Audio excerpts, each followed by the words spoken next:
So dear guests, dear colleagues, thank you for coming to the Ukrainian pavilion. We are happy to host you here during the next panel that it is announced.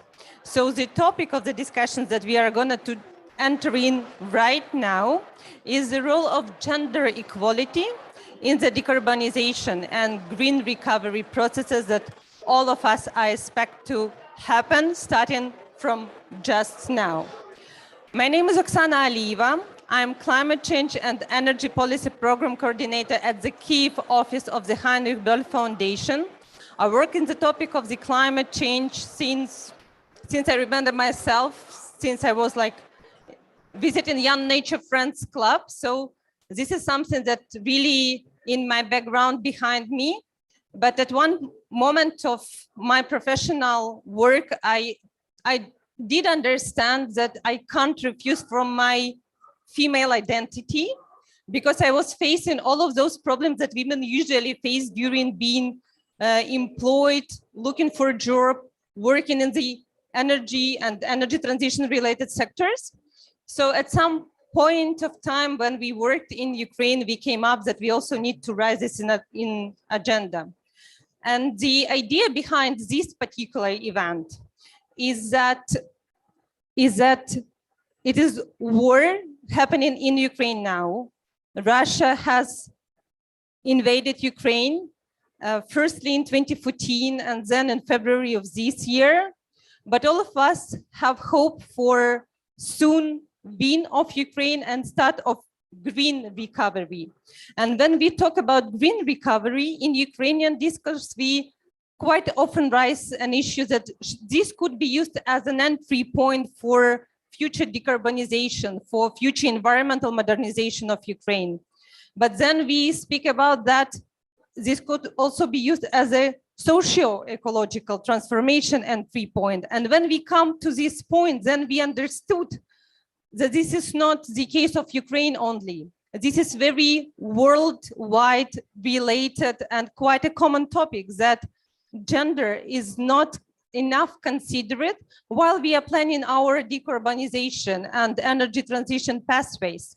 So here we are to raise this issue and discuss how to do it better, which opportunities we should take to better empower women, and which benefits we will receive and which losses we will have if we do not do this properly and on time starting from right now.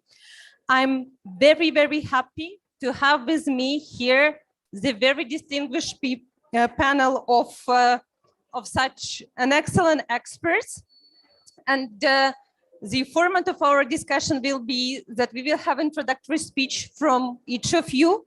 I ask you to keep it quite short, like up to 4 or 5 minutes, so we still have time for discussion among ourselves, but not only, with the audience as well. And after this, after each of your first interventions, we will have a set of questions. So now, without further ado, I invite all of you to participate in our discussion and to start. So I would like to present all of the panel firstly. Together with us today, we have Ms. Svetlana Grinchuk, who is Deputy Minister for Environment and Natural Resources of Ukraine.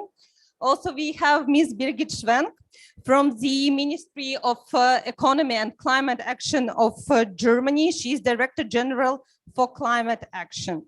Also, we have Ms. Makoma Lekalakala, who is Director of Earth Life Africa, and Ms. Laura Piovisan, who is Deputy Director General of Projects Directorate in European Investment Bank. And we will also have Ms. Ranak Noham, who will join us in 15-20 minutes, and she is UNIDO Gender Focal Point. So, as I just mentioned in my introduction, we have some discussions around decarbonization in Ukraine at the moment. But gender and socio-ecological transformation, inclusiveness, are they on agenda already? And how, in your understanding, Svetlana, this question comes to you first, being host of this pavilion where we are now. So how this moment could be used to empower women in Ukraine from perspective of displaced populations that we have, from perspective of big changes in labor markets that we have now. So please, the floor is yours. Thank you, Oksana. Thank you, colleagues. Thank you for joining our pavilion. Thank you for inviting me for this event. It's very important now to speak about climate and especially about gender, because for women, especially in Ukraine, it's very difficult now to speak about future, about our development, about decarbonization, when we have every day explosions above our whole head. And we have, for example, smokes after explosions outside of our window. And to speak about future is really, really difficult for us.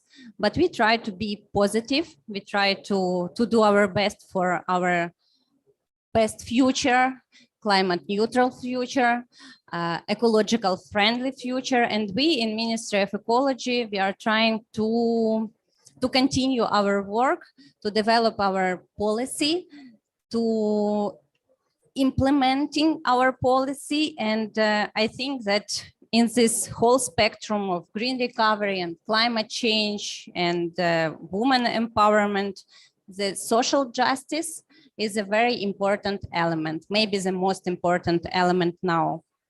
And the women are the essence of this life. And us women, we could put this planet back in order. It's our task, ladies. And I invite you to join the She Climate platform. And you know that in Ukraine, the power of women is an ancient power, and we should regain it. Green recovery gender spectrum in Ukraine should be improved. We need to get everyone on board. And yes, in our ministry, and in Ukraine, in all the ministries now, we have a representatives who is responsible for gender policy.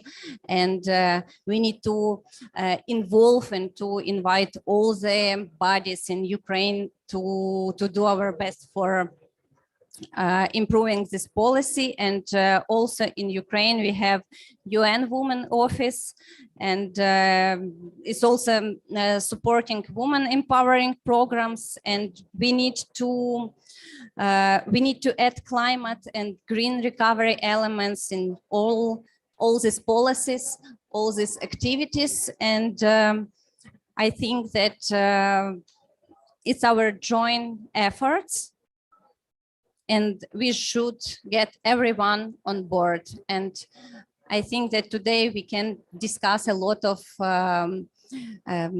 issues, a lot of problems, and we will get some results, some solutions. Thank you.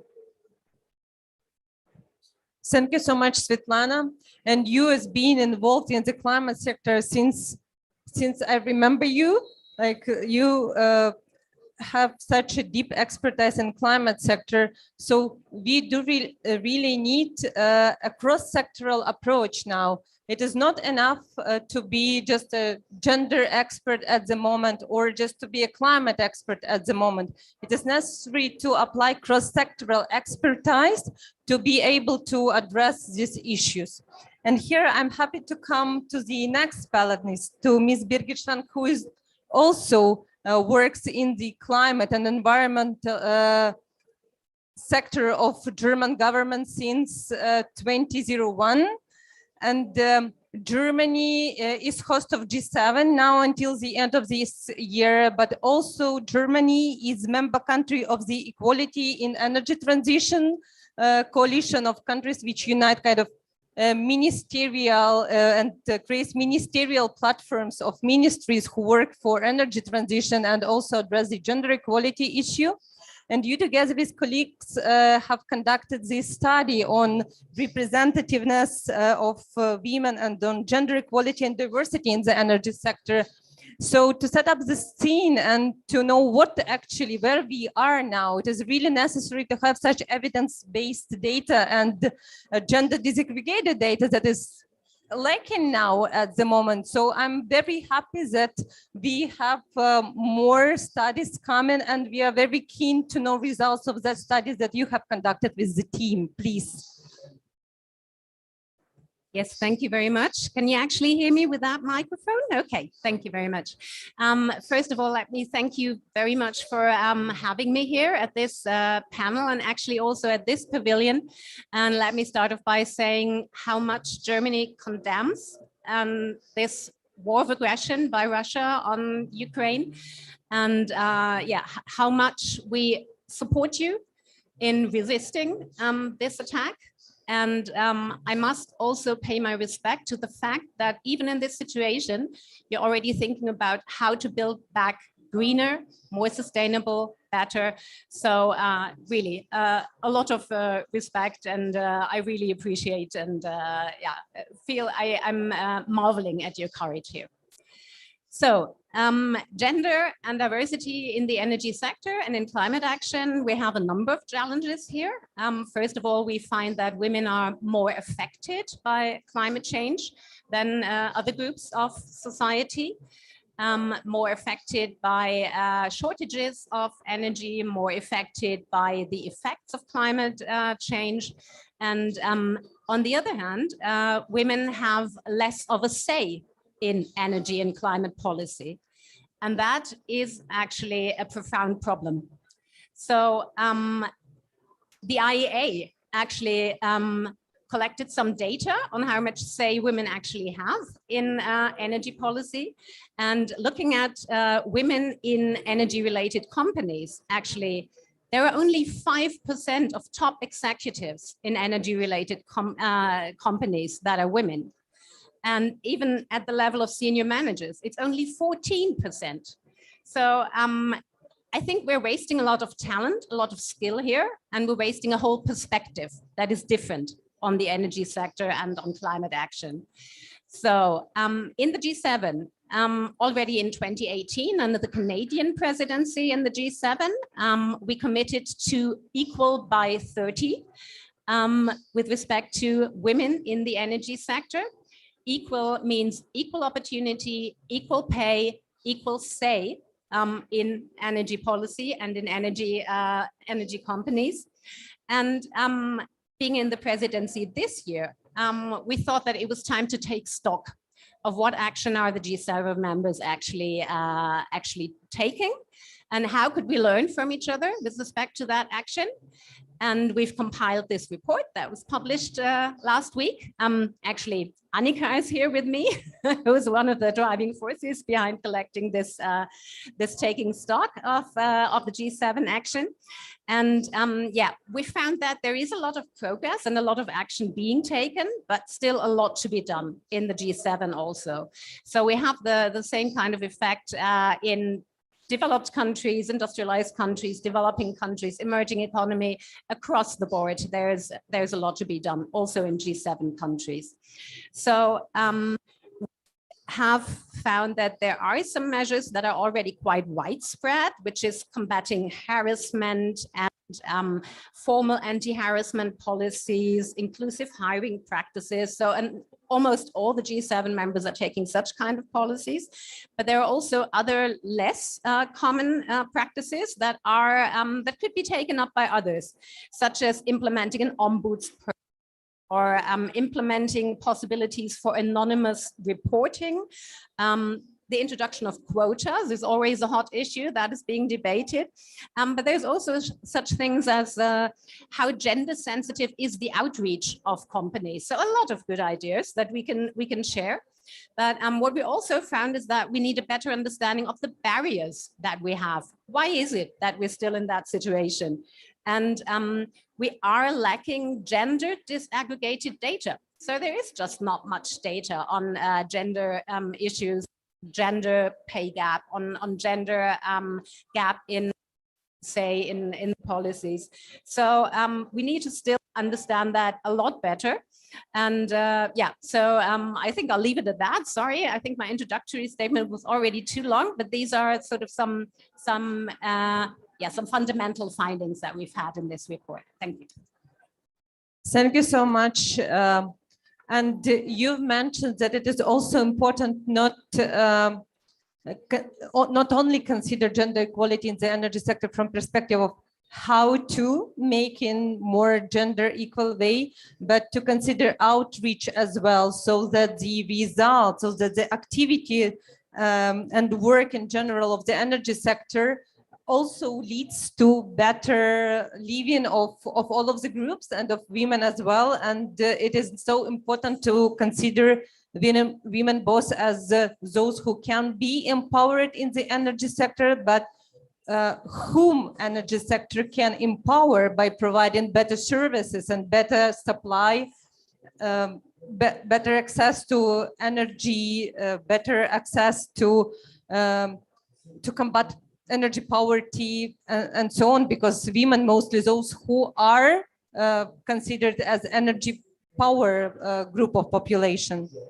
And all of those issues are not common only for G7 countries, but I'm pretty sure that in many countries worldwide, and I'm unhappy to say that especially in Africa. And the issue of access to the energy, the issue of how much women do need to do to simply have their basic needs covered. But for sure, women are a vulnerable group, but here in Africa, and not only, but here especially, we learn from women here how to be driving force of the change. And I'm so happy to have on board with us Ms. Makoma Lekalakala, who is director of Earth Life Africa. And I can't not mention this, that for her efforts, she received the Goldman Environmental Prize for Africa in 2018, and South African Breweries Environmentalist of the Year Award the same year. So please, Makoma, we having you on board, would like to ask and hear from you, how do you see?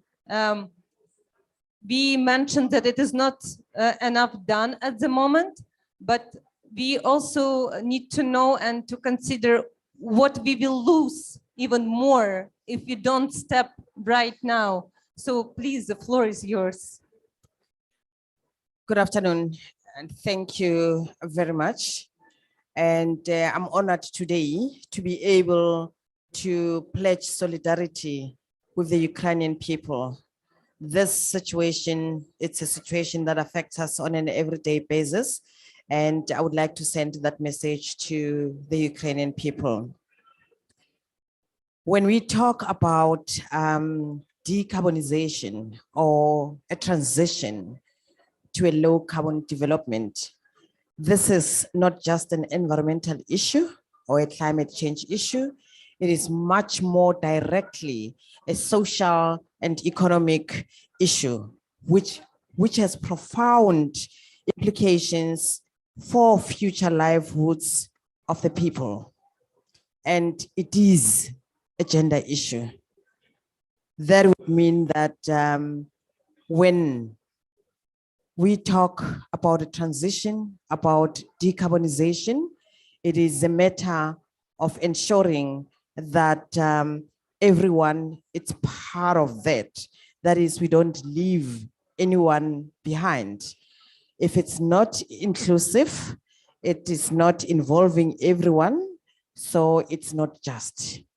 And I think this is what we're looking at. And in many situations, you find that women and children and young people are not involved in discussions, in decisions of shaping the future, of decarbonizing. We here at the COP, and for so many years, we have been talking, but you find that even at this COP, which is very much concerning local Egyptian people, particularly the women who are facing the brunt of climate change, negative impacts of climate change, are not here. So that is a concern that tells us that there's major issues in some of our countries where ordinary people, particularly women, young people, children, are not involved in decision-making processes. So decarbonization should be driven by principles of distributive, procedural, and restorative justice. And that would lead us into ensuring that even when we mainstream policies, when we mainstream regulations, that has been shaped by everyone, particularly those who are at the forefront of the negative impacts, those who don't have, who are struggling every day, not being able to access electricity, not being able to access energy, those that when disasters fall, they are the first in the line, they are the ones who protect. So when we decarbonize, and which is something that has come up in discussions for quite a long time in the COPs, it should be ensuring that each and everyone is involved. But the mainstreaming would mean that the women, would mean that transgender people, would mean that all people, including young people, are part of shaping what regulations, shaping the planning for the transition, and also making sure that that speaks to their needs, that speaks to their interests, because currently what we're seeing that the transition is continuing with the business of as usual of a system that continually perpetuates exploitation, oppression, and repression, and that must change, and that will only change when all of us are involved, when no one is left behind. Thank you.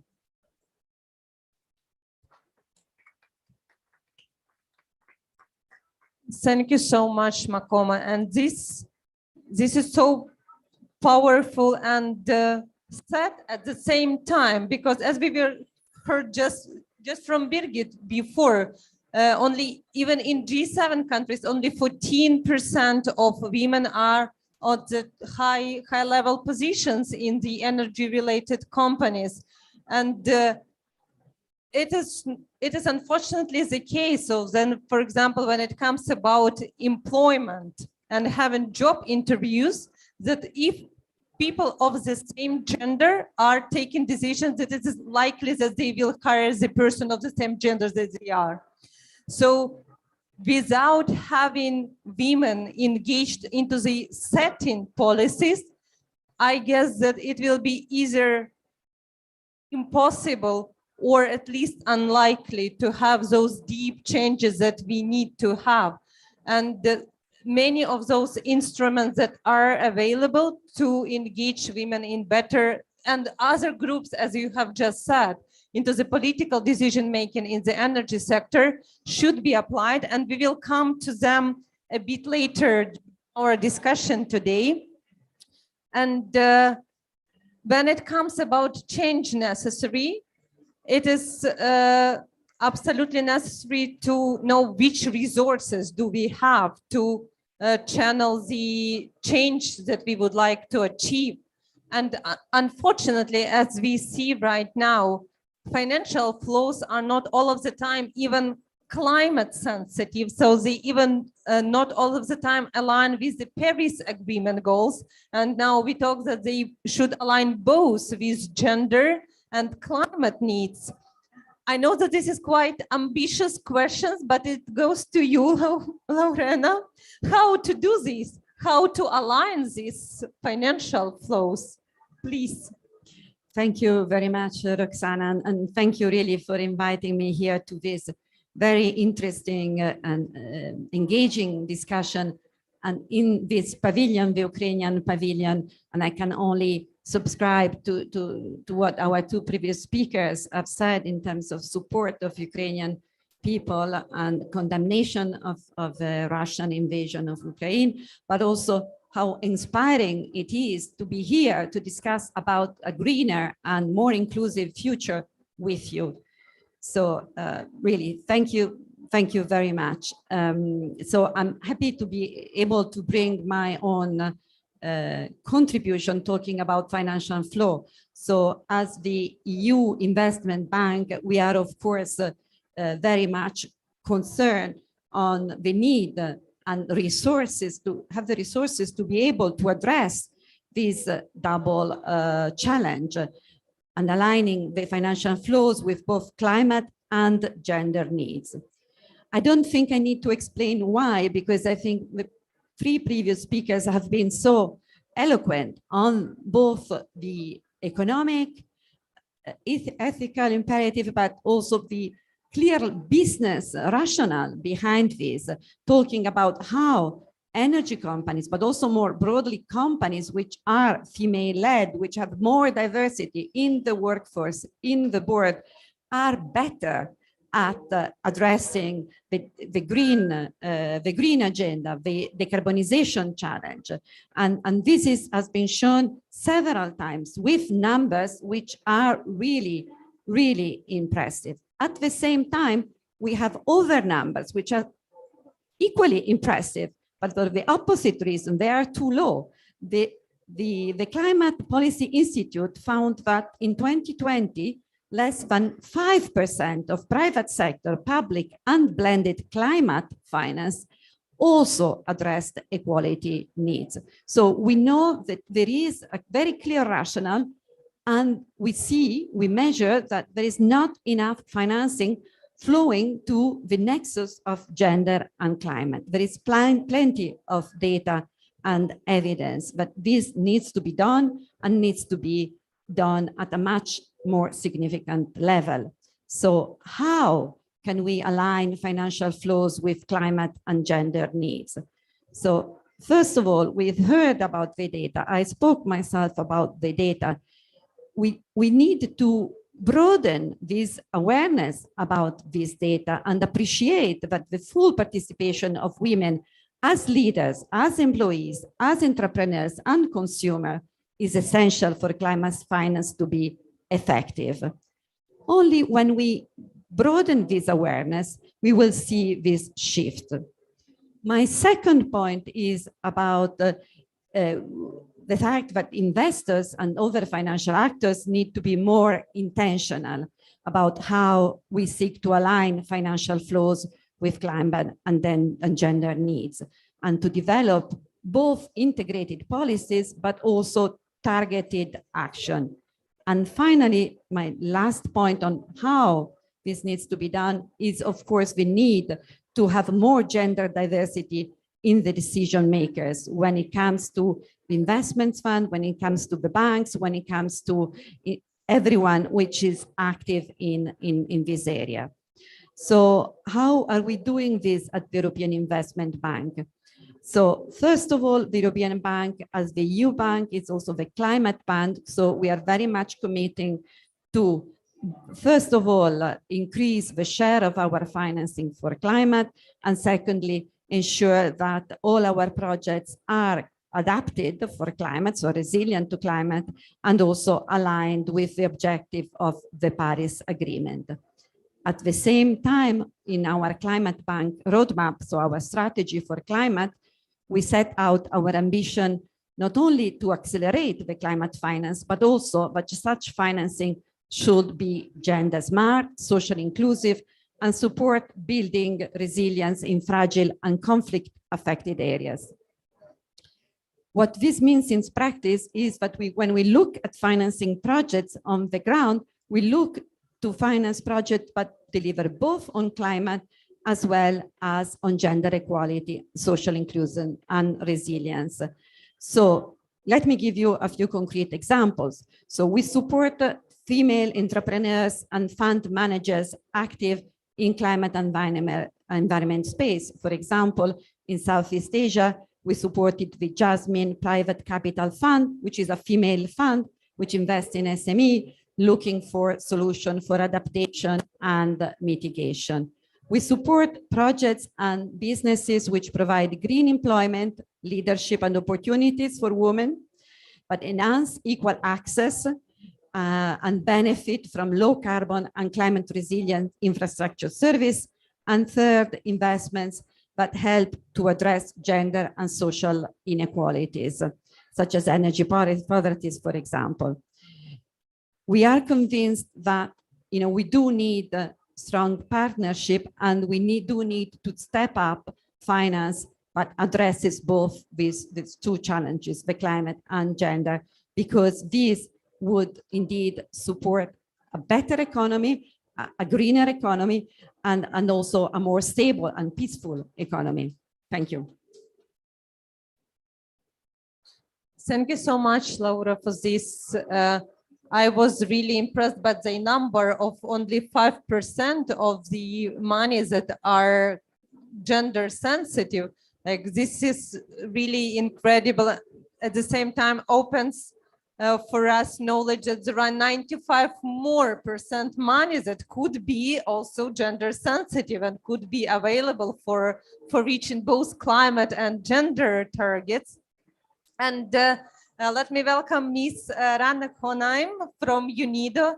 She's gender focal point in UNIDO, but also she leads energy system and industrial decarbonization units here. And knowing this and the situation that is currently on site in many countries and in Ukraine as well, after being many infrastructure objects destroyed, we talk about build back better. Or when we talk about African continent, we talk about that Africa has missed that fossil fuel industrialization stage in its development. So it needs to step up further into the decarbonized industrial energy and not only industrial systems at the moment. When we talk in Ukraine about building back better, we also do not mean that we will build back everything that we had in the same way that it was before. We will need to build it definitely better. But how to overcome this stage, not only from emissions, from environmental perspective, but also from socio-ecological perspective, how to step in directly to both gender equal and decarbonized industrial systems in both developing countries, in transition, and developed countries. Please. Well, thanks for inviting me to be part of this exciting discussion. And I guess I would like to build upon what the colleague from EIB said. I think for us to make progress, we need to work on tackling the barriers for gender equality and climate, or closing the gap between gender equality and climate. And what we see is really like 5 key gap areas that we need to focus on. The very first one, and probably the most complicated, is the one related to policies. So we need to work on including better policies that promote gender equality. So for example, and within the UN, we do have an enabling environment condition framework. So this is very important, because for women to be part of a sector, we need to also have policies that cater for the needs of women. So maternity, paternity rules, flexibility in working arrangements, but also targets in a sense that put women at the forefront. So women in leadership positions and setting certain objectives. So for example, again, in the UN, we have targets for gender parity by 2050. So I'm just giving these all as examples just to say that we also, when we work at the national country level, we need to also push for development of policies that help women in progressing against their career objectives. The second gap area and challenge area that we see is actually related to skills and I mean, be it skills related to technical or also leadership skills, and they're, having programs that support women in getting the required skills to be leading. And there's many actually interesting initiatives. The Global Women's Network for the Energy Transition, for example, is one that really works very well on setting up mentorship programs and helping, women that are in more new stages of of their careers to connect with women that are in more mature parts of their career and help them really to develop. The third area is for sure data. I fully agree on that. I think we can't measure progress if we don't know where we stand. So I think we collectively need to work more on improving data transparency. And for that purpose, also, we just prepared a report to the UN that really looks specifically on the issue of data and how to improve the transparency of indicators related to gender equality. Now, the fourth one is actually also making sure that we give women opportunities in the energy transition or even in climate. I mean, I keep on speaking about energy because that's my core area, but energy and climate is interrelated. And there, for example, what we do within our programs is we again call on women specifically. So what do I mean? We have a program that's called the Global Clean Tech Innovation Program, where we run at the national level accelerators that help entrepreneurs to bring their solutions to the market. So I'll give you an example of when we started working on this program in Pakistan, we had only 8% women participation in the program in the first year. Then in the second year, we actually prepared a dedicated call that we called on women-led businesses. And by doing so, year on year, by the third year, actually, we achieved a 35% women participation. So you can really do a lot by promoting specific categories for women's participation in these things. So, and then I guess finally is just, we need more of the success stories. Those success stories, be it of individual women or be it of examples of what worked in some countries and what really helped in getting progress. I think these are all things that we need to create more awareness around. So yeah, I think I'll stop here. Thank you so much, and thank you for all of our panelists for the first round of introductions. We've heard a lot that many things are being done, so there are steps towards data disaggregated reporting and research. There are cases of good mentorship programs, as like you mentioned about GVNet. Also in Ukraine, there is Women's Energy Club of Ukraine, and I would add here that networking, like those female networks, they are also extremely important to support women among themselves to exchange and so on. But there are a lot of things still to be done as those data reports, and I'm pretty sure that many of you, but my personal feeling also tells me that there are so many things still to do, that we are far away from gender equality in decarbonization, in reaching out, having good environmentally sustainable industrial systems and green economy. So I guess that this is one of the core questions, but let's at least try to think about, so what should be done now to make the situation better? And this question goes to all of you.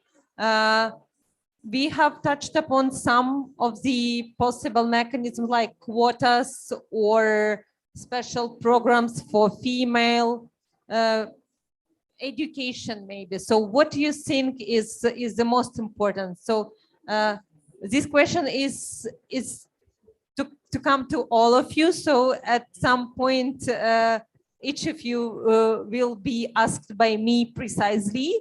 But if we have a volunteer now to start, that I see that Birgit is ready because you have a mic. I've exactly. I've been given the mic, but yeah, I'd be very happy to say a few things on this. Well, what is to be done? First of all, there are actions that need to be taken across the board, irrespective of whether it's the energy sector or other sectors that relate to climate change. So that means that, for instance, we have to first raise awareness of the fact that there is still a gender pay gap, there is still a difference in the workforce. So that I think is very important. And we've seen that mandatory quotas, mandatory targets are just more effective. So yeah, these should be considered. And then we have the phenomenon that most of the unpaid care work is still done by women. So we have to consider this in our working conditions, like you said, for instance. Also, yeah, like maternity leave or something. So these are things that need to be done generally. Irrespective of whether it's the energy sector or other areas that are specifically important for climate action. But then about the energy sector and the climate action sectors specifically, I think that most of the sectors that are relevant for decarbonization, energy, industry, transport, they are perceived as male dominated, or rather as something that men can do better or know more about or something. Yeah, whenever I sit in a meeting on energy policy, women are just going to be in the minority, and actually in the minority big time, even in a country like Germany. I think that perception, that unconscious bias, that some of these, that these sectors are male in a way, and that even has to be addressed. And then I think addressed also in the sense that the perspective of women is often different in these areas.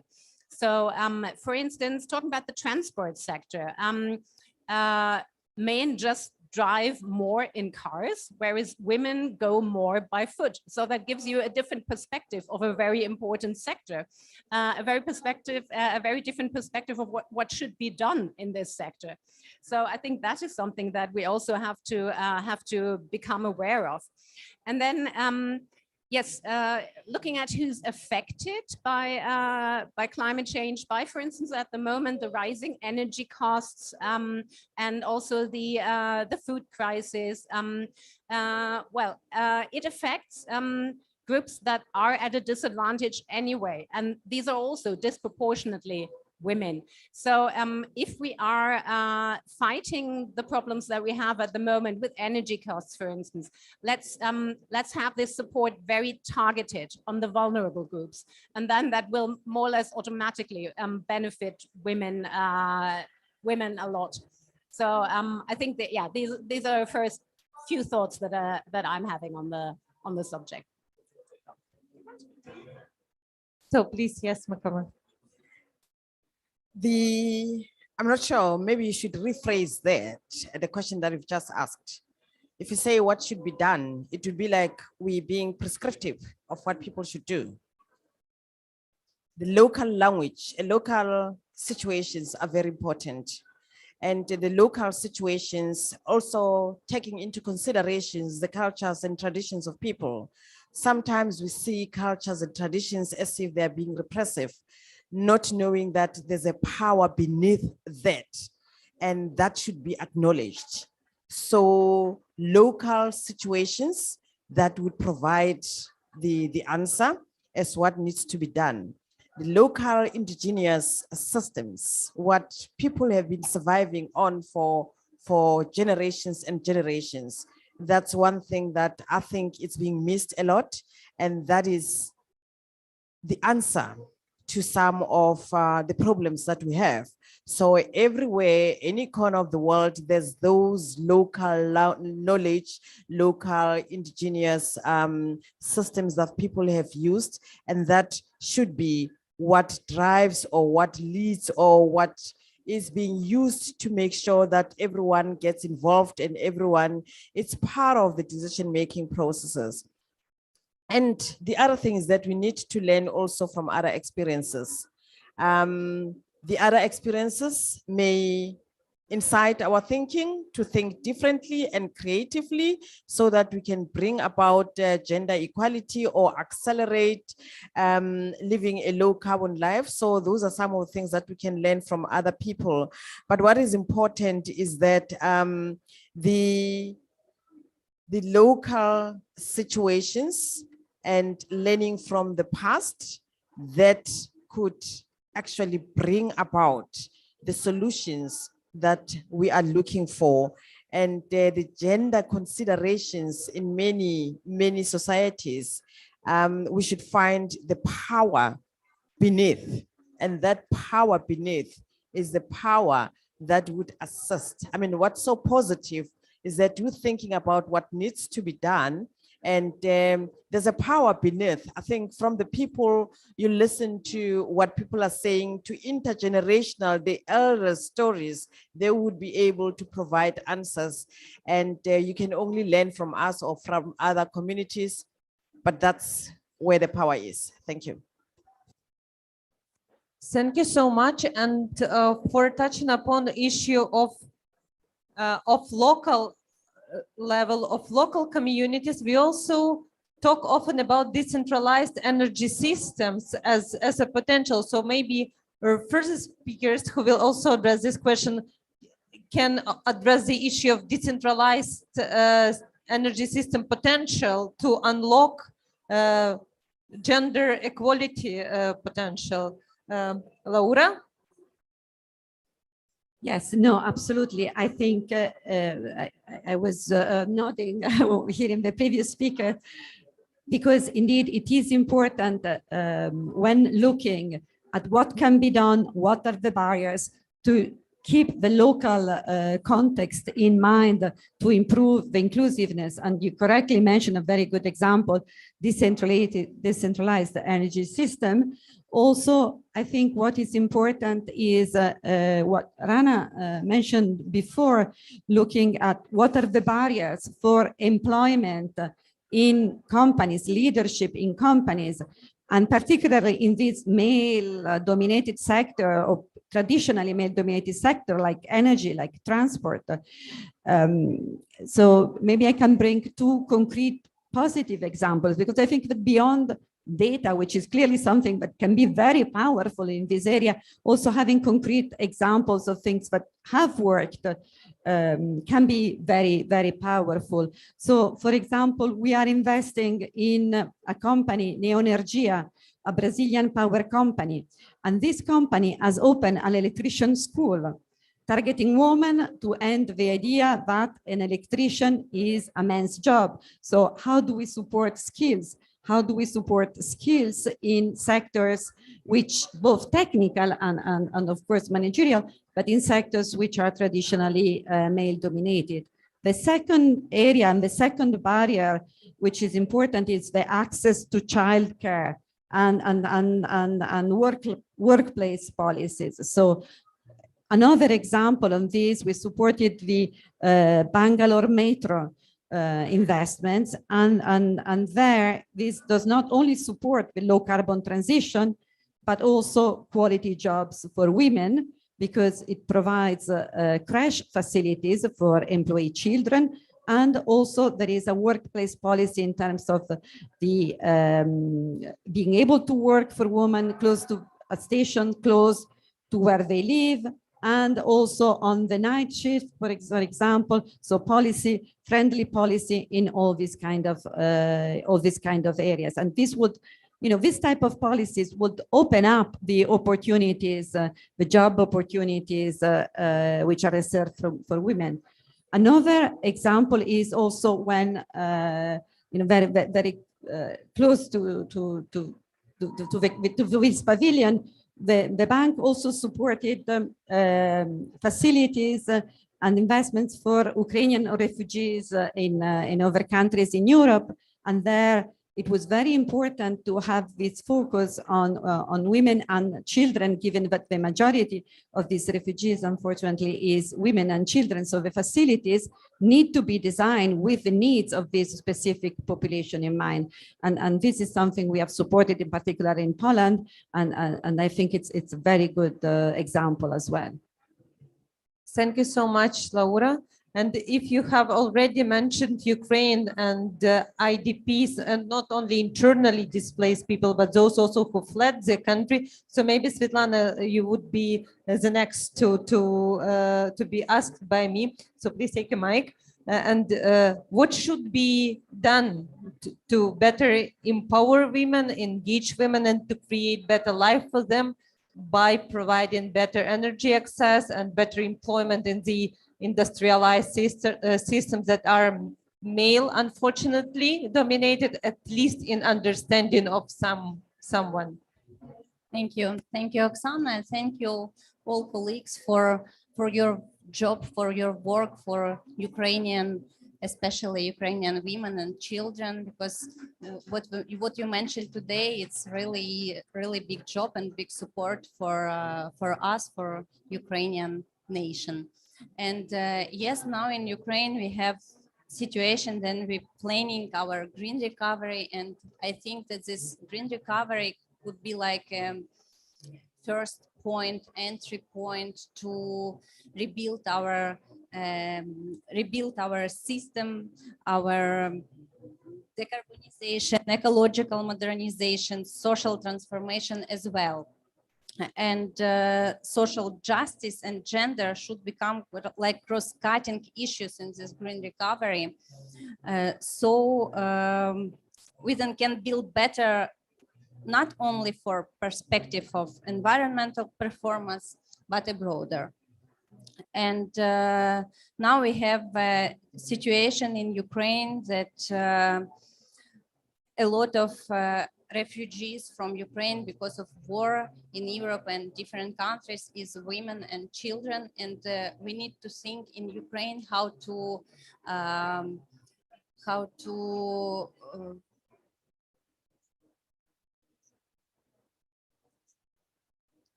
come back this return this woman from abroad, and how to create better consideration and better jobs, better situation for them in different sectors, especially in energy and industrial sectors.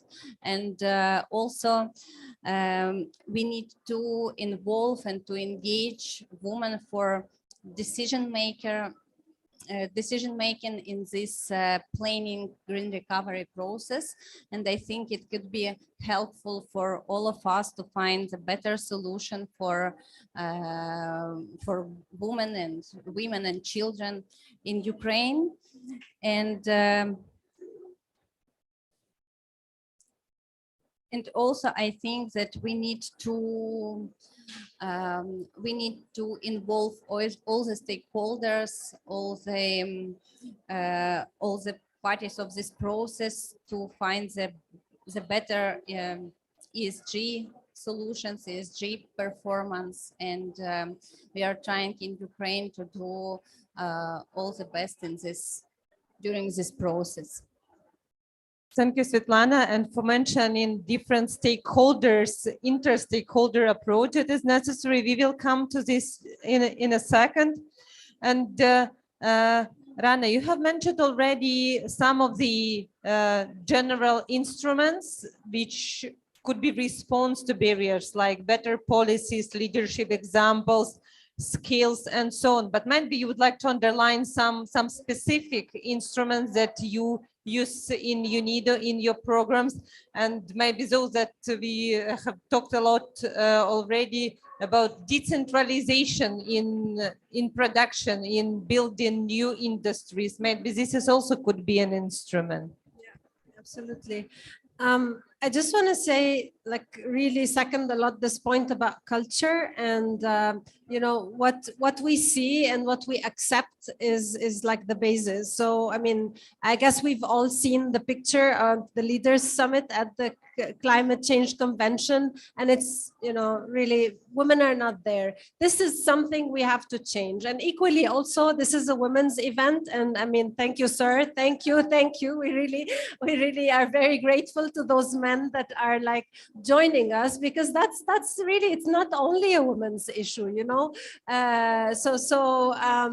That is something that is very, very important. Now, in terms of procedures, I have to say, you know, within UNIDO, we have very stringent measures on how to achieve gender equality within our programs, because we are an agency that implements funding from a lot of donors. So you said I was the gender focal point. Yes, I was. And every 2 years, we have a rotational policy where within every department, there is a gender focal point whose responsibility is to review all the programs that are being developed and implemented.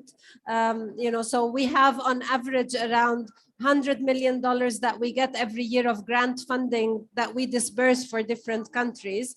And for that, there is like a framework, how we spend that. So it's the responsibility of that focal point to really review, see how can we improve these programs in terms of gender responsiveness, not just in terms of numbers, but also in terms of quality. So if we are planning to work on a policy, for example, you know, making sure that that policy is also gender responsive. So I think this is certainly a best practice that I would say really helped us to get better data on our programs and how much we support women empowerment.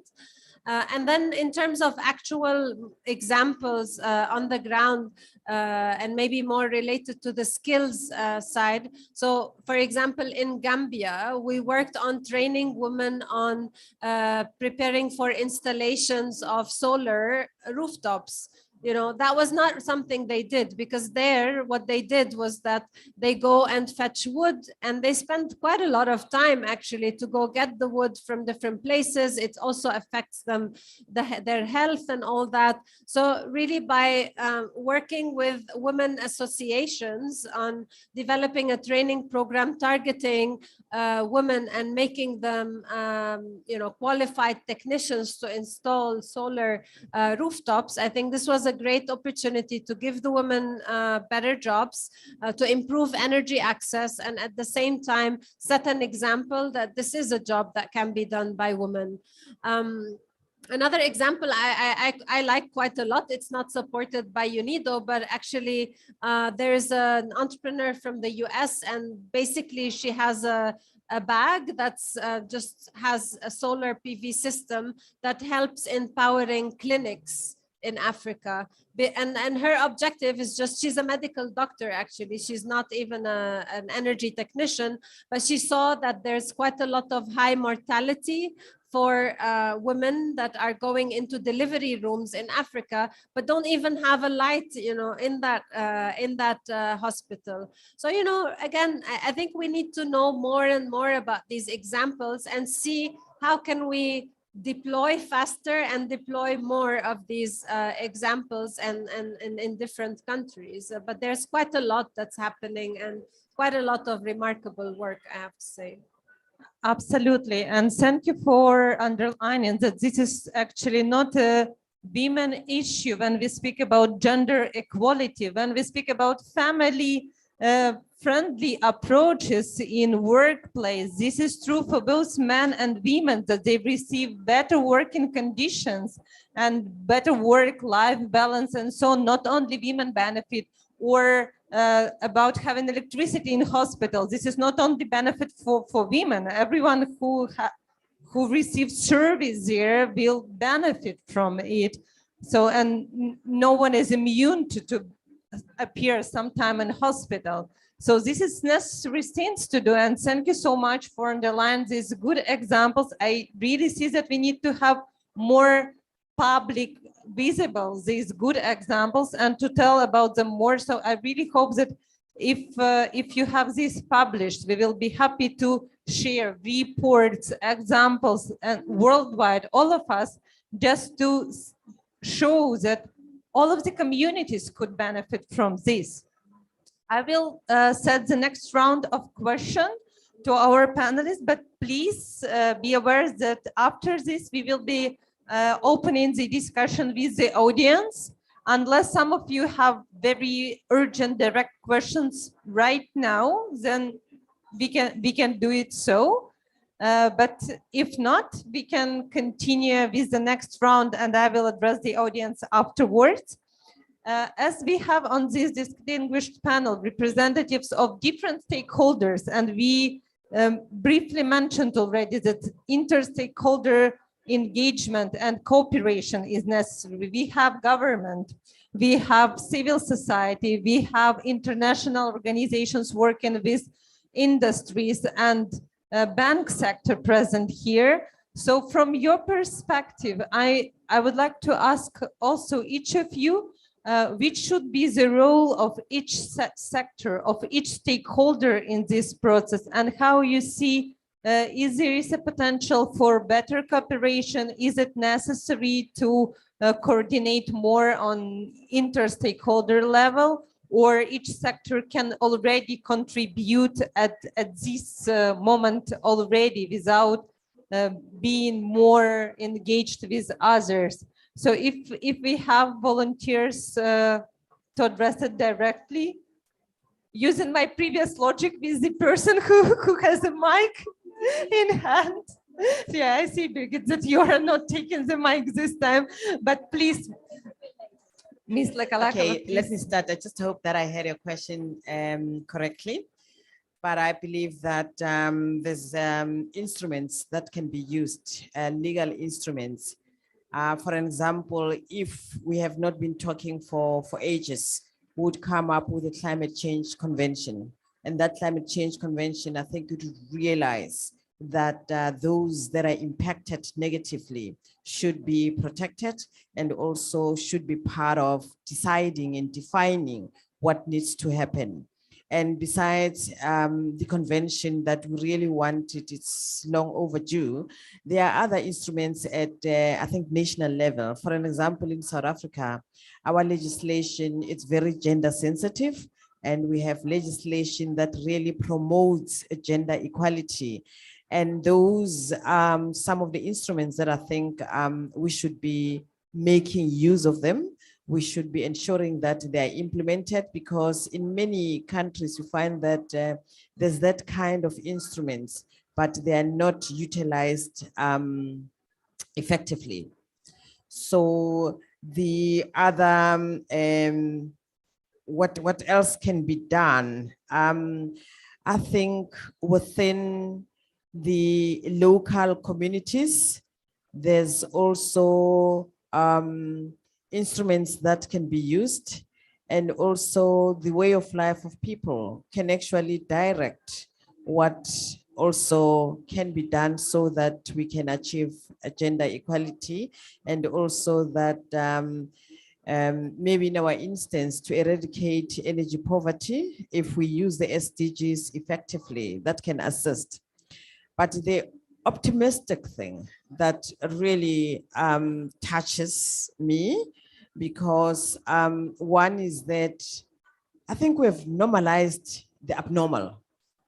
We have just taken that, yes, you can live without energy, you can live without electricity, and the inequality that we find ourselves in, it's normal. Those are abnormal stuff, and it is us who needs to change that.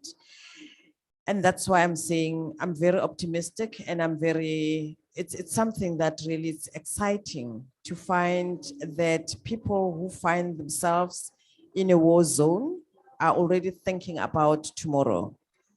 And yes, we are in a silent zone. Some of us, silent wars, some of us was around poverty, because poverty is inflicted on us. But we use local knowledge to adapt and also to improve. And then we can learn from each other as to how we go forward. Thanks. Thank you so much. And for not being silent, it is sometimes necessary to have resources to not be silent, because if you spend all day fighting to get energy, then it is complicated to have time to fight to change the situation. Any further thoughts? No, thank you. And indeed, I think you mentioned very well, the role of the public sector to set the policies, the private sector to develop and implement good practices in projects, the civil society to bring in also this awareness of the local conditions that we mentioned before. But I think collectively, we can also share the knowledge and learn from each other as we are doing today, learn from the good example, better understand the data and create this partnership and communities of practice that could help us advance the arguments behind it. Next week, there will be the Gender Day here at COP. So I hope this will give us an opportunity to do exactly that, to share the knowledge. The EIB will host an official UNFCCC event on accelerating gender smart and social inclusive climate finance, and you're all invited to that day. Last year, we worked on a finance guide, on 2X gender and climate finance guide, which is also available for everyone. So this idea of sharing the knowledge, sharing the good practices in order to be able to advance.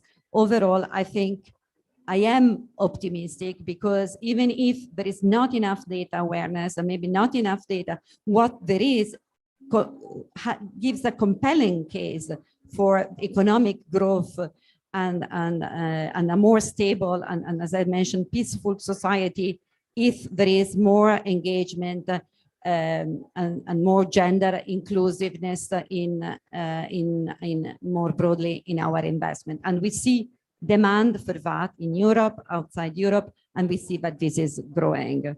So a positive maybe message to end my answer to this question. Thank you, and thank you for being optimistic as well. Who else is optimistic, Birgit?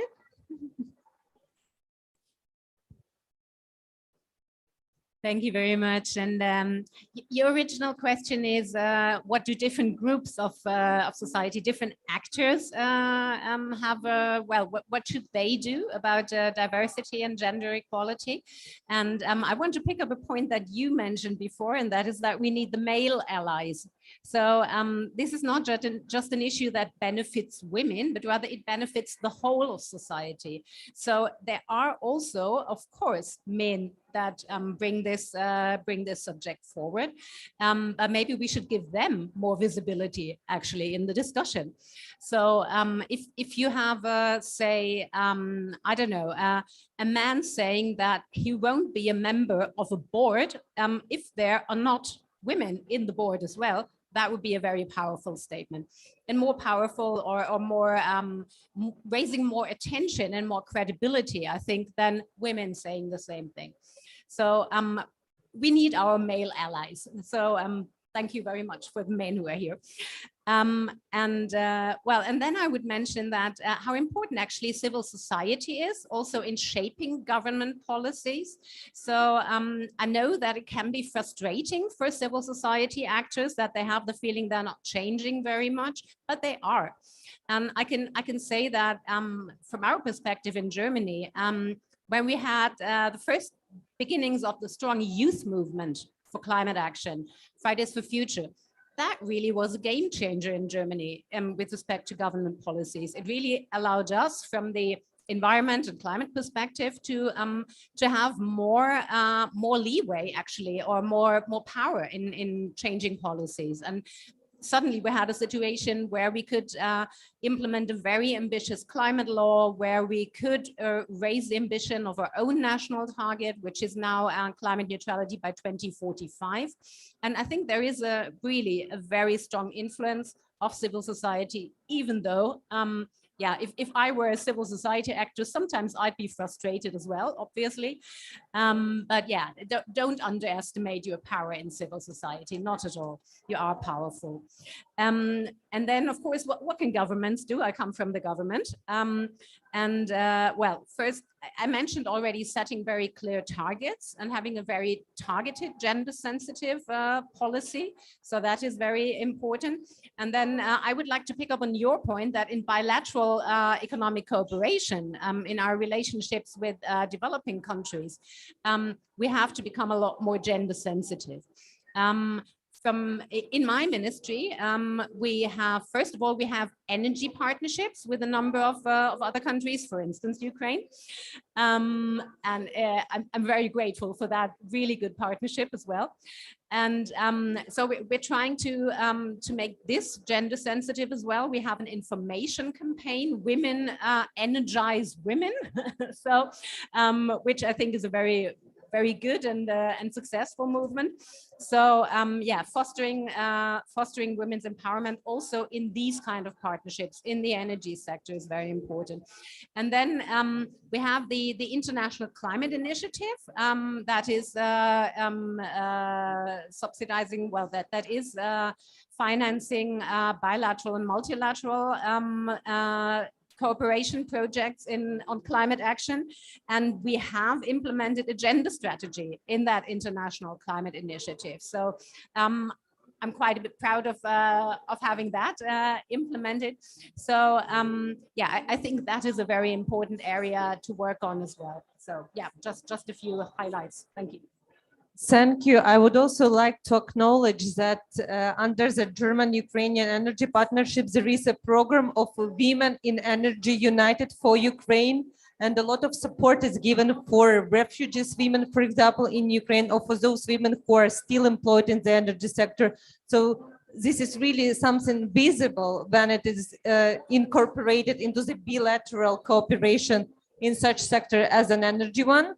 So please, Rana, and we are going to collect questions from the audience then, and I already see 3 hands. So yeah, please. Sure. I mean, very quickly, I think 3 things that we can do as international organizations.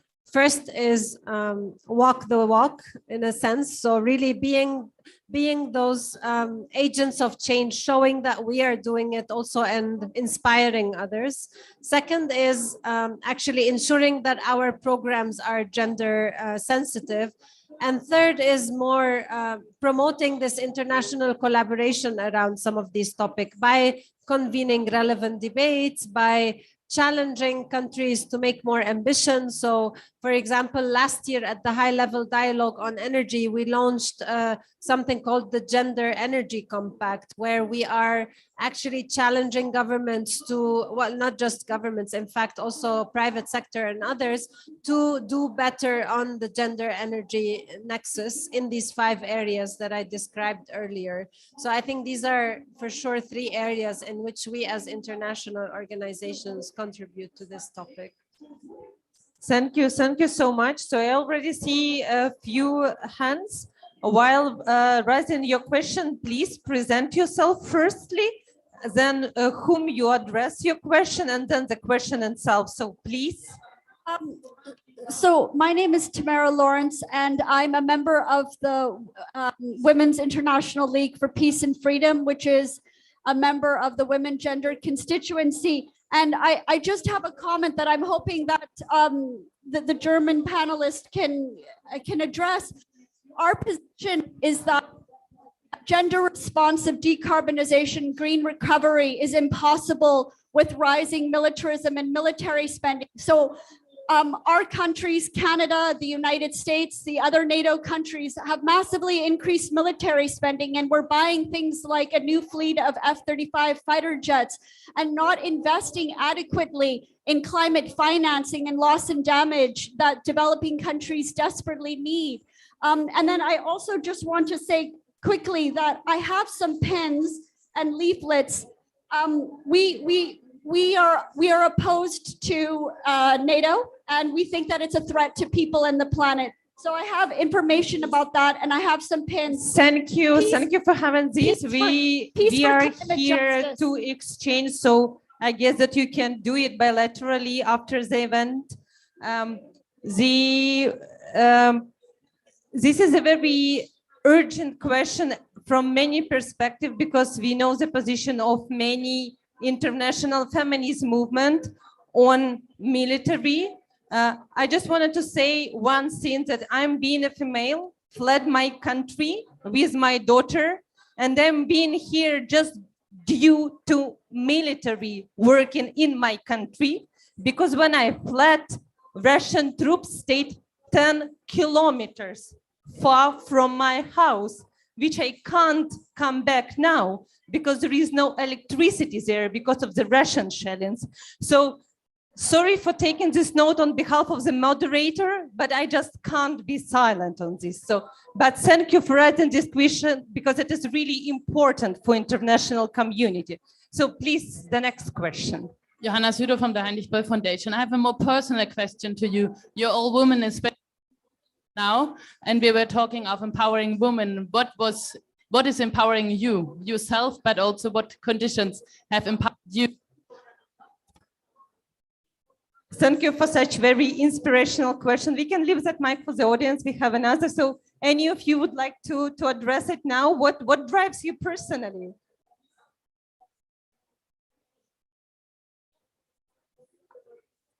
I can start from myself. What allowed me to understand the problem is to meet mates, like female mates, who were able to tell me when I was much younger than now that they also face these questions, like issues. And I accidentally realized that this is not my personal problem. And it really helped me a lot to understand that the much more holistic approach is necessary to solve it. And it still drives me, support of my colleagues and of other women. So what drives you?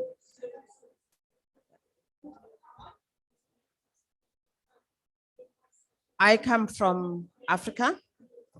I come from a community that raised me, and I work within a collective. And that is enough drive,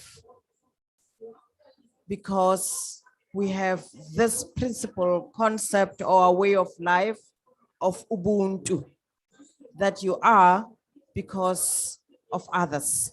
And that is a grounding for all of us. And that's what keeps me going, because I know that whatever action I make, that this is the action I'm not only doing on my behalf, and I'm also doing that on behalf of my community, who also, when they act on behalf of all of us, each and everyone. When they act on behalf of us and for the benefit of the community and the benefit of society.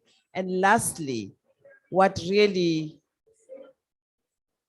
I'm not saying empowers me, I would say what really drives me, it's my spirituality, my connection with the land, my connection with nature, everything around me, the sacredness of the place that I was born. That's what drives me.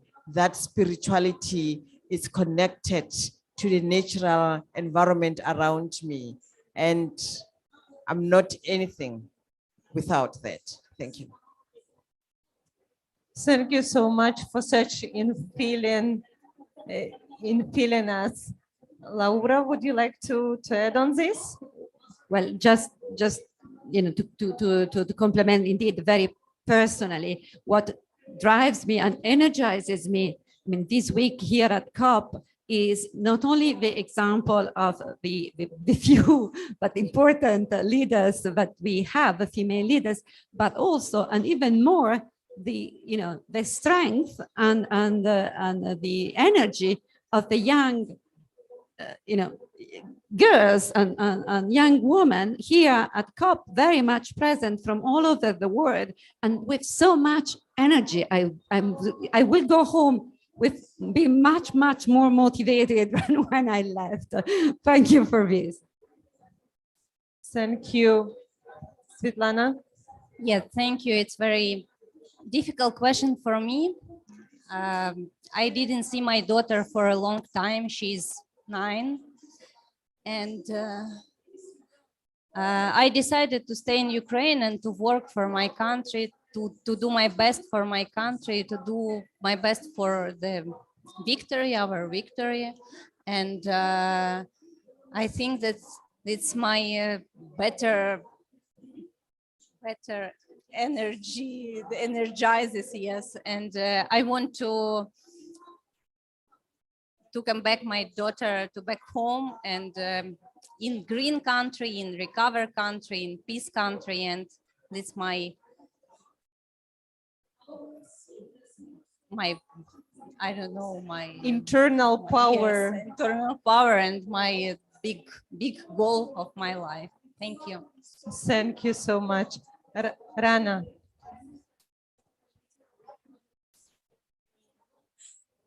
Now, I think these were quite a number of questions in one. So what drives me, what inspires me, what empowers me, what drives me? For me, it's also the younger generation, actually, that inspires me, that drives me. What helps me keep going, that is the fact that we do see some progress on climate action. We actually do see a lot of progress. We are accelerating in our action and in the energy transition. It's way too slow still. We have to become a lot faster, have to do a lot more, but still there is something happening. And I can see so many actors contributing to this. So that keeps me going, I think. Great. I think what empowers me or empowered me from really very young age is my father. He really encouraged me to say whatever is on my mind. And that's something that, you know, as women, we struggle sometimes to really speak up. And that's something that I was brought up with, like speak up, say your mind. And that's something that I try to do as well with my kids. So that's for sure. What drives me very much like what Birgit said is just seeing results on the ground, because we do work with a lot of countries, developing countries, and seeing that you actually have developed a project that's contributing to make people's life better is something that's really remarkable, and that's very interesting. Thank you. We have time for a few more questions. So yes, please. Thank you. My name is Lindy Nzwana. I'm coming from South Africa, from the organization called Tswaranang Committee Project, and also Women Energy and Climate Change Forum. Mine is not a comment or a question. I just want to share as a woman, especially when you talked about the projects that we already have as women that needs to be showcased. So with me, we have this, renewable energy solar system that is being erected at my house as we speak, because we had this challenge of energy and it's powered by our ESCOM, because now we're experiencing a lot of load shedding. And in my community, we have a lot of people who are depending on the oxygen. And also as a farmer, urban farmer, I spend a lot of time at my fields, and coming back, you'll find that there's load shedding and I don't have money maybe to buy everything. So with this project like this one, I have a 5 kilowatt system, inverter and 10 kilowatt battery, of which is working. I'm able to do anything with it. And what we are doing in my community as a woman, helping others, because now we don't have electricity at all. Our transformers was bombed. So because of that, our area was in darkness. So with what I'm trying to put across is that give a woman some.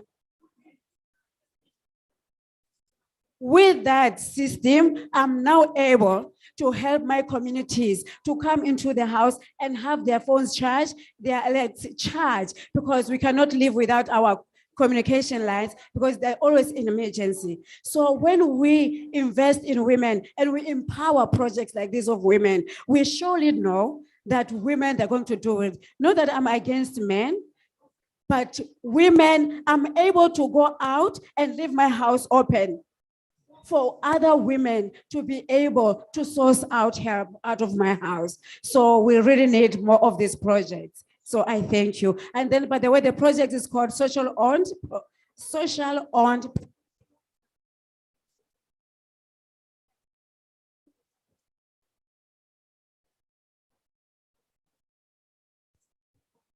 Run by South Africa. But now the main objective of this program is to showcase that our government, this is what we need as communities, and also to involve municipalities, because usually there's this scenario that renewable energy cannot work properly, but I am the proof. So it's easy for me to also influence policies that involve gender, and also that the municipalities and our government can be able to power the whole community will solar. In that way, we'll be off grid.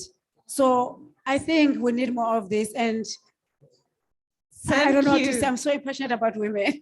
Thank you for such an inspirational comment and sharing this case.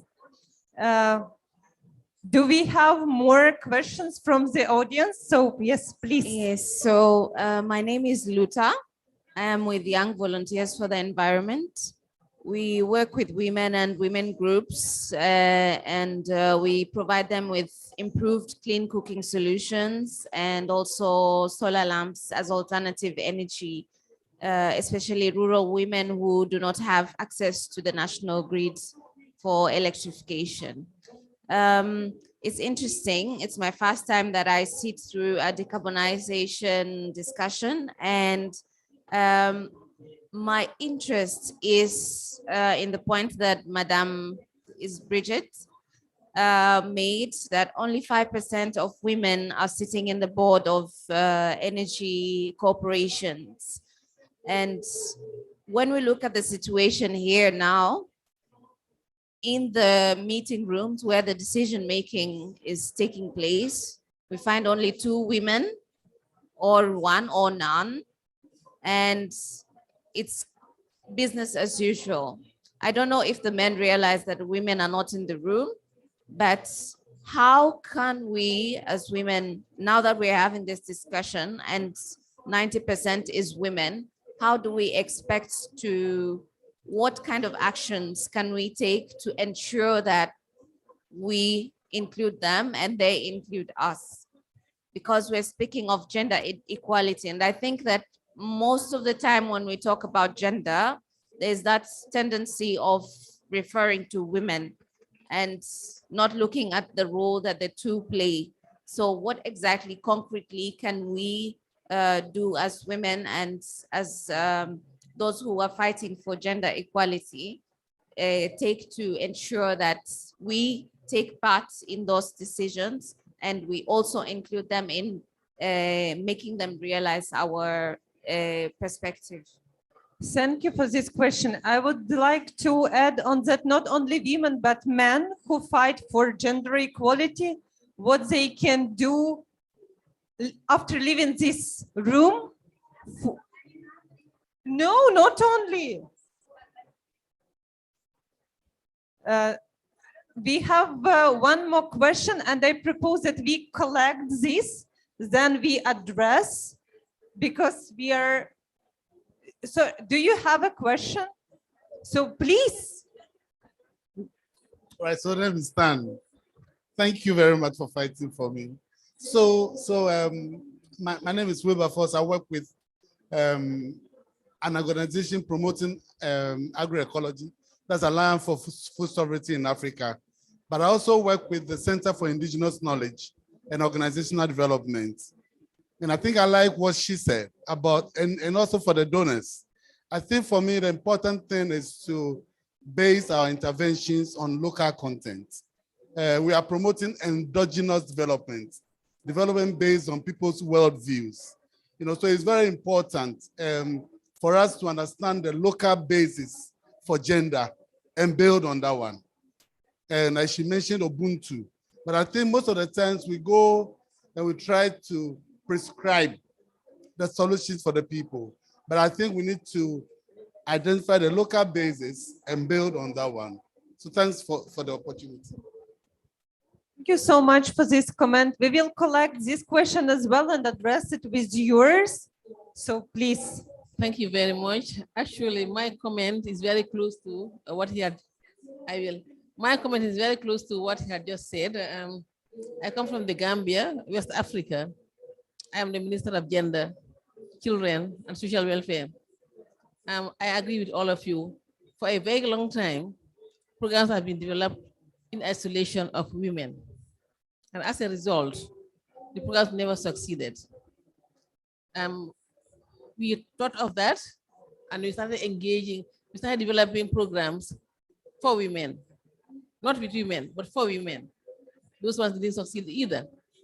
Now we are talking of gender mainstreaming, leaving no one behind. That's important because in that, women are involved in the conceptualization, the planning, the development of the programs and the projects, the implementation, the monitoring, and the evaluation. But what is left out is adequate funding for these programs. When we design programs, we design together with men and women on board at the same level, because women can tell you how they feel about certain issues. They are the ones who can tell us the problems, and together with them, we develop the solutions. When you do that, they own the programs, they own the projects, and there's long-term sustainability. Unless that is done, there is no way in which you can achieve gender equality role in decarbonization and green recovery. But even when we develop the programs, let's make sure there's adequate funding for implementation. Yesterday, I was at a program on climate financing. I was thinking that I was going to hear people make pledges, but it was on the contrary. People are talking about their own problems. But I'm sure together when we work, we can develop programs for both women, men, and young people. And together we can look for the funding for the effective implementation. Thank you so much. Thank you so much. Unfortunately, we are almost out of time, but I really like the questions that colleague has raised, and I guess that this is the perfect for the last round. I ask you to address like in 1 or 2 sentences. So what each of us can start doing right now after leaving this room to promote gender equality in decarbonization. We talked a lot about policies and so on, about skills, but this is not that all of us can start do it right now, like empowering these aspects, but on personal level, your advice. So please, very shortly, what each of us can start doing right now, both men and women. So Rana, please. Well, my team is already probably 80% women, so I don't think I can do more on that, but for sure, helping them really to move up the ladder. So that's a personal commitment I take on myself. Yeah, thank you very much. I can only recommend pointing out situations where the women's perspective is missing. So I've actually started to, whenever I've been in a session or in a meeting where I was really very much in the minority as a woman, I've started to then afterwards say to my male colleagues, did you actually realize that there were only 2 women in a room of 30 people? Or to make a joke about this or something. And I think this is a very tiny thing, but it really, I think it does make a change just to raise awareness that there are situations where the perspective of women is missing or was only tiny. Thank you. Thank you. I know it's hard. It's a lot of work, and sometimes it takes the strongest willpower to be able to ensure that no one is left behind, that everyone, no matter what agenda, what people prescribe their agendas as, to be included and involved in all decision-making processes. If you feel that there's people missing, then you make it a point that those people become part of the meeting. Because sometimes language, we hide behind language. Sometimes because all the gender activism has been much more about promoting women in other countries. So we should not say if women are there, but let's look at other people of other sexual orientation to also make sure that they are part of the decisions. Thank you. From my side,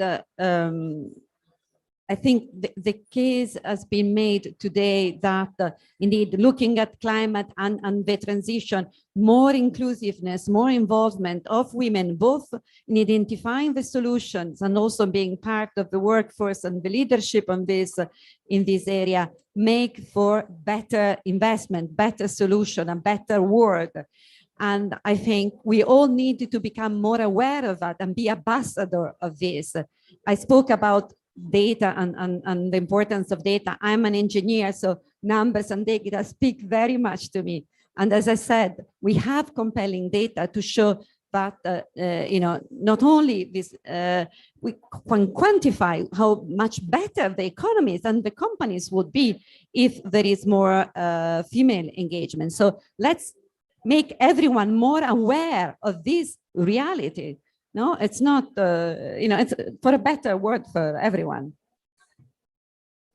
Thank you. And I'm totally agree with my colleagues and with all the panelists. And it's very important to support each other, and situation in Ukraine demonstrate us that this supporting, this help to each other, it's very important, and we can survive just like that. Thank you. Thank you so much. I think that this is a perfect point to close our discussion now. And this round of applause goes to our amazing panelists: Svetlana Grinchuk, Ministry of Environment of Ukraine; Laura Piovesan, European Investment Bank; Makoma Lakalakala, Earth Life Africa; Birgit Schwenk, Ministry of Economy and Climate Action of Germany; Rana Honheim, UNIDO. So thank you very much. And to our this round of moderator, which applause, was very good. thank you, goes to our amazing audience. Thank you so much for being with us, and be happy to host you in Ukrainian Pavilion. So please spend some time, hang around and enjoy.